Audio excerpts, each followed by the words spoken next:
Kakinada rural నుంచి YCP నుంచి Kurasala Kannababu sitting MLA పోటీ చేస్తారు. ఆయనకి అపోజిషన్ అభ్యర్థి కింద కూటమి అభ్యర్థి జనసేన పార్టీ తరఫు నుంచి మనకి పంతం నానాజీ గారు పోటీ చేస్తున్నారు. మీ ఓటు అయితే ఎవరికి? 100% జనసేనకి ఇస్తానండి. ఎందుకు అవకాశం ఇద్దాం అనుకుంటున్నారు? ఇప్పుడు నానాజీ గారు అంటే తిరిగే మనిషి, ప్రజల్లో ఉండే మనిషి అండి. ఎందుకంటే కరోనాలో కూడా చాలా పనులు చేశారండి. ఎందుకంటే హాస్పిటల్స్లో బ్లడ్ లేని ఆ టైంలో అసలు బ్లడ్ ఇవ్వడానికి కూడా భయపడేవాళ్ళు. సార్ బ్లడ్ క్యాంప్ పెట్టించి మరీ బ్లడ్ అందించారు గవర్నమెంట్ హాస్పిటల్స్కి అండ్ ప్రైవేట్ సెక్టర్స్కి కూడా. ఇంకా చాలా పనులు చేశారు. చెప్పుకుంటే టైం సరిపోదండి బాబు, చాలా పనులు చేశారు. వాసవి ఆన్లైన్ సర్వీసెస్ మా వద్ద పాస్పోర్ట్ వీసా సర్వీసెస్ కలవు. వీసాలో 99% అప్రూవల్ సక్సెస్ రేట్ ఉంది. Please contact 8019482544. వ్యక్తిగతంగా అసలు పంతం నానాజీ గారు ఎలా స్పందిస్తారు సమస్యలకి? అంటే కానీ స్పందన అయితే నాకు తెలియదండి. నేను ఒక అసలు కార్యకర్తను కూడా కాదు. కానీ మా డాడీ కొంచెం ఏదో ఇష్యూ అయితే ఫోన్ చేశారు. అంటే మా లోకల్ లీడర్స్ ఫోన్ చేస్తే ఏదో ఫౌండేషన్ పేరుతోటి చాలా హెల్ప్ చేశారు. చాలా హెల్ప్ చేశారు. 24లో ఎమ్మెల్యే అభ్యర్థి కింద పంతం నానాజీ గారు పోటీ చేస్తున్నారు. అసలు ఆయన మెజారిటీ ఎంత వస్తుంది అంటారు? అంటే మా ఎక్స్పెక్టేషన్ ఏం లేదు, కానీ అందరైతే అనుకుంటున్నారని ఒక 50-60 వేలు అనుకుంటున్నారు. ఫస్ట్ సీట్ కూడా జనసేన పార్టీ నుంచి ఈయన సీటే అనౌన్స్ చేశారు, పంతం నానాజీ గారిది. అవునండి. ఎలా ఫీల్ అవుతున్నారండి? యాజ్ మీరు రూరల్ అద్భుతంగా ఫీల్ అవుతున్నానండి.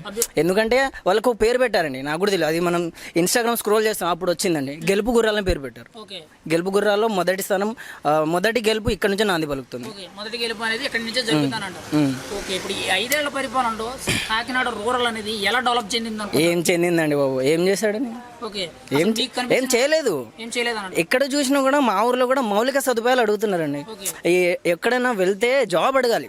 ఇప్పుడు మనం వెళ్తే మాకు జాబ్ లేదని అడగాలి. కానీ ఈ డ్రైన్లు, మాకు వాటర్ ప్రాబ్లం ఉందండి, అదేంటండి బాబు మరీ టూ మచ్. అది సిటీకి ఎంతో దూరం లేదు ఇది. ఇంకా సగం కొంచెం సిటీలో ఉన్న వార్డ్స్ కూడా రూరల్ నియోజకవర్గం వస్తుంది.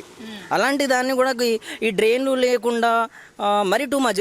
ఆ రోడ్లు అయితే మరీ టూ మచ్ అండి. దాని గురించి చెప్పుకుంటే వేరే కాన్స్టిట్యూన్సీ చూసుకుంటే గలీజ్ ఉంటుంది. అసలు పోల్చుకోవద్దు. అసలు వేరే కాన్స్టిట్యూన్సీ మినిమం కాదండి, అసలు మౌలికంగా జరగలేదు. మినిమం ఎందుకు ఇంకా? ఇప్పుడు సామాన్య ప్రజలు అనేవాళ్ళు చాలా మంది మాట్లాడడానికి కూడా భయపెట్టిస్తున్నారు. అంటే ప్రజలు వాళ్ళ అభిప్రాయాలు చెప్పుకోవడానికి కూడా అభిప్రాయాలు బయటికి రావడం లేదు. ఫస్ట్ ఆఫ్ ఆల్ ఇప్పుడు ఈరోజు నేను ఉన్నానండి.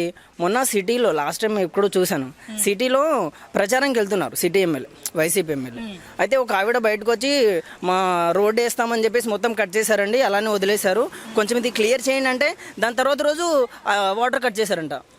ఇక ఎలా బయటకు వచ్చి మాట్లాడతారండి? సామాన్య ప్రజలు వచ్చి ఏమైనా ఒక ప్రశ్నిస్తే గొంతు తొక్కేస్తున్నారన్నమాట. వాళ్ళతో పాటు ప్రశ్నించే వారిని కూడా భయపెట్టిస్తున్నారు. ఇప్పుడు నేను ఇలా మాట్లాడుతున్నానండి, రేపు నా పక్క నుండి కూడా భయపెట్టిస్తారు.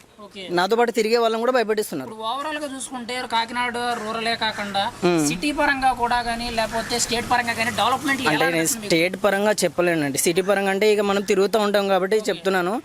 సిటీ పరంగా అంటే ఆయనకు పైన కనిపిస్తుంది, కానీ లోతుకి వెళ్తే మాత్రం ఆయన ఎంత అవినీతి పరుడు ఎవరు ఉండరని నా అభిప్రాయం. అంటే జగన్ గారు వన్ సైడ్ గా అవినీతి పరుడు అని అంటారు.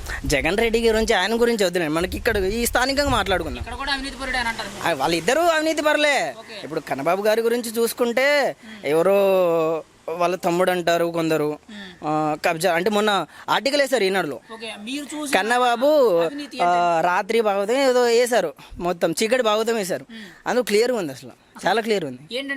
మొన్న మరీ టూ మచ్. ఇక్కడ ఏదో మార్కెట్ ఉందంటండి, ఆ మార్కెట్ ఓపెనింగ్కి పిలవలేదంట. ఆ పిలవనందుకు దానికి రెండో రోజు ఓపెనింగ్ అయినా రెండో రోజే చెత్తపడేశారంట దాని ముందే.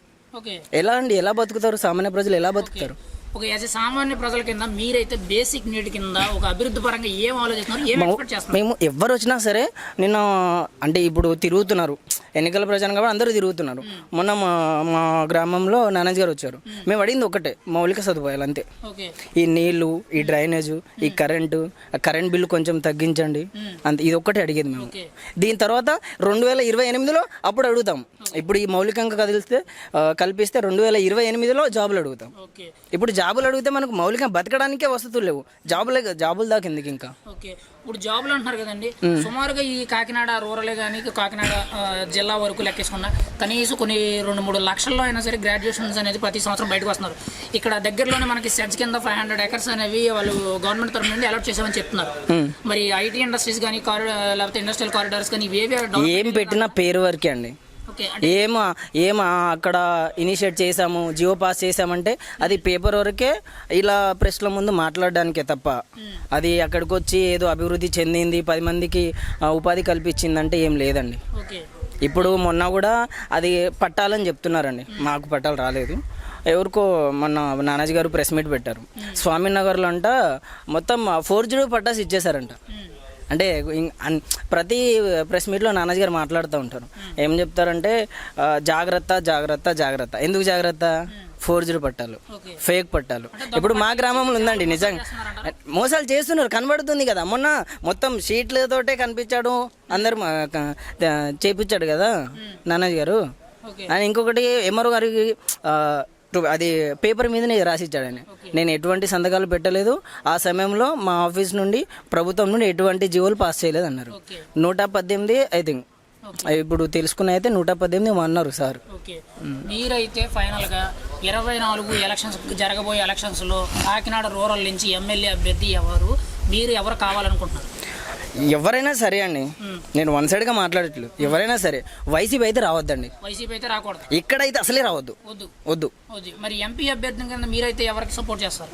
తంగెళ్ళ శ్రీనివాస్ ఏదో అంటున్నారండి, టీ టైం వ్యవస్థాపకుడైన ఆయన పనితీరు ఎలా ఉండబోతుంది అనుకుంటున్నారు మీరైతే? తెలియదండి మాకు. ఓకే, అంటే ఆయన కొంచెం ఎడ్యుకేటెడ్ పర్సన్, పైగా సార్ అయితే చెప్తున్నారు చేస్తాడు, యువకుడు.